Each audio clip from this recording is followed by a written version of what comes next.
Hey everybody, this video is about the GoPro settings for skiing and snowboarding. In this video I will show you which settings I use and I will explain why.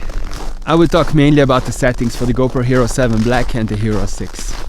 But even if you own another version, I am sure there will be some useful information. My name is Werner, I live in the Italian Alps and this channel is about filmmaking and GoPro. Have fun with this video. If you know my channel, then you will know that here in the Italian Alps we have a lot of great possibilities for skiing.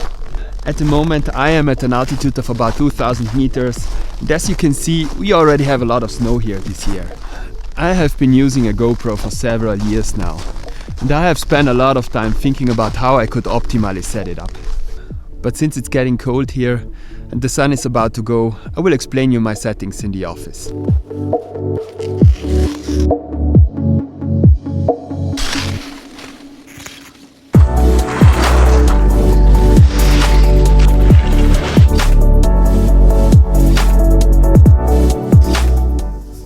Okay, it's much more pleasant to talk here at the moment. So let's come to the settings. I will show you my settings on the Hero 7 Black and add what would change for the Hero 6. Many things that are perfect for me may be different for you, so it doesn't mean that you can't get good results with other settings. Furthermore, the settings will be similar to the ones I show in my video about the optimal settings for video. So if you need additional explanations, I recommend you also watch that video. Basically, the first and most important decision always refers to the resolution and frame rate.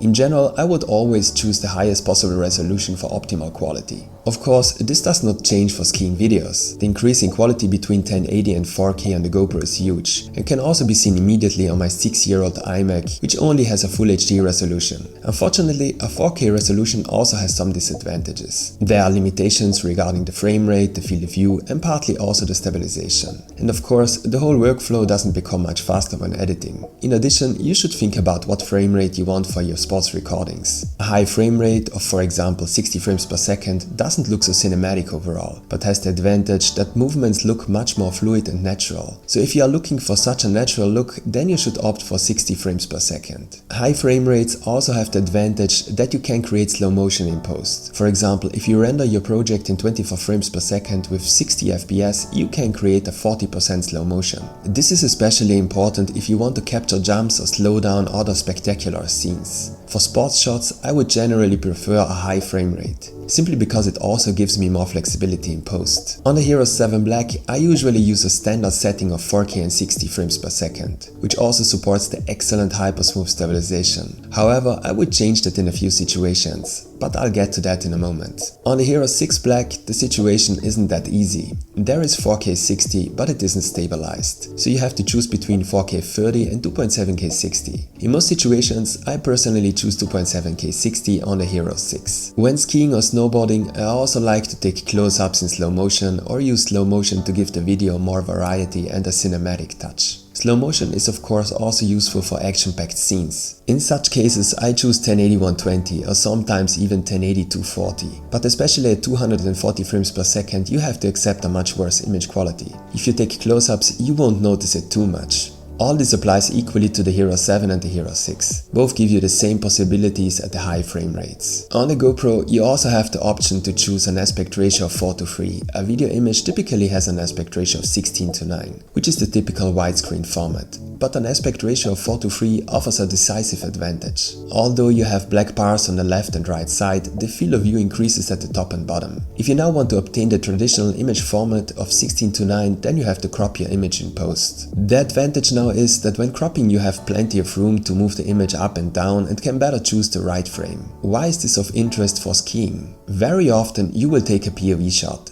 The hard part is adjusting the camera to the perfect angle. If the angle is not perfect, you may only see snow in your image or too much of the horizon. Here 4:3 could help you. The same applies to situations where you for example capture a jump in follow mode. You definitely want to make sure that you have everything in the frame. If you choose 4:3 for these reasons, you have to choose 2.7K 60 on the Hero 7 because 4K is not stabilized in 4:3. On the Hero 6 you have to choose 2.7K 30 or 1440 60 if you want to get a stabilized image. The typical field of view of the GoPro is wide and it is available in all resolutions and frame rates. Normally I'm satisfied with wide and especially for sports recordings and when there is a lot of movement the wide angle makes sense. It gives your video this immersive look. For skiing and snowboarding, you should also have a look at the field of view super view. In the case of super view, your field of view increases at the top and bottom, similar to 4:3. In contrast to 4:3, the image parts on the left and right are stretched directly by the camera to achieve the typical format of 16:9. This of course creates strong distortions, but the center part of the frame remains relatively untouched.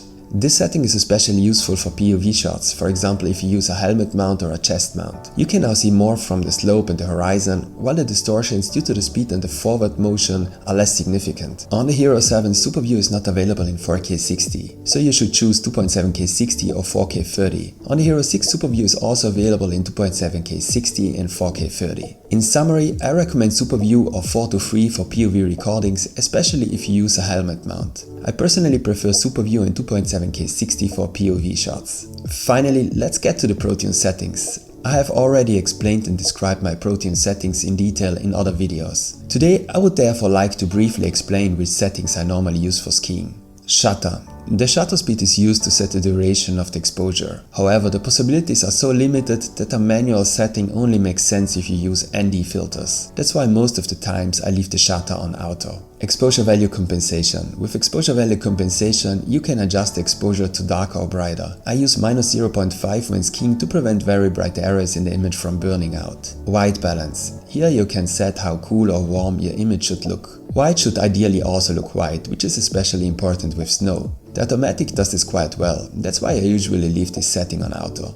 However, when taking long shots and in changing lighting conditions, the camera may change the white balance for no apparent reason. Therefore, the native setting is recommended for longer shots. When using native, you will have to correct and adjust the color of the image in post. ISO minimum and ISO maximum. Here you can set how sensitive the sensor should react to light. When skiing, usually you have enough light, so you can set the ISO value to 100 by setting ISO minimum and ISO maximum to 100. Sharpness. By default the sharpness is set to high. The image looks very sharp, but it doesn't look professional or cinematic. You will never see a professional shot with a high level of digital sharpness. Therefore I use low and add some sharpness in post if necessary. If the image is too soft for you, add low, and you don't edit it, try medium. Color. Here I use flat. This creates a flat color profile that gives me the most flexibility in post. If you don't want to edit your videos, set the color to GoPro. Raw audio off, mics auto. Let's recap. Resolution and frame rate, 4K and 60 FPS as standard setting. Eventually 2.7K 60 for POV shots if you want to use Super View. On the Hero 6, 2.7K 60 or 4K 30 if a higher resolution is more important for you than a high frame rate.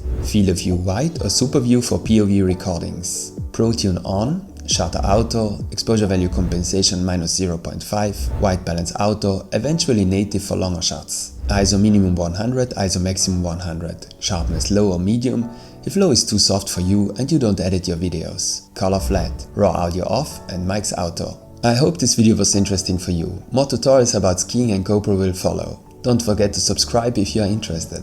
Support me with a like and see you next time.